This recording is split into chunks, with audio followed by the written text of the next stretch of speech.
سلام دوستای گل من. امروز میخوایم این مدل دامن شلواری رو آموزش بدیم.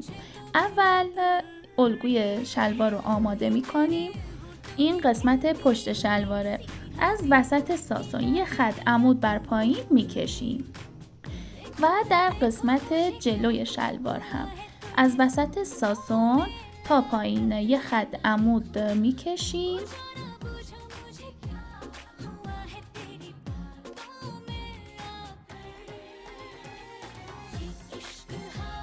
از پایین برش میزنیم تا قسمت یکم مونده از بالا به این صورت.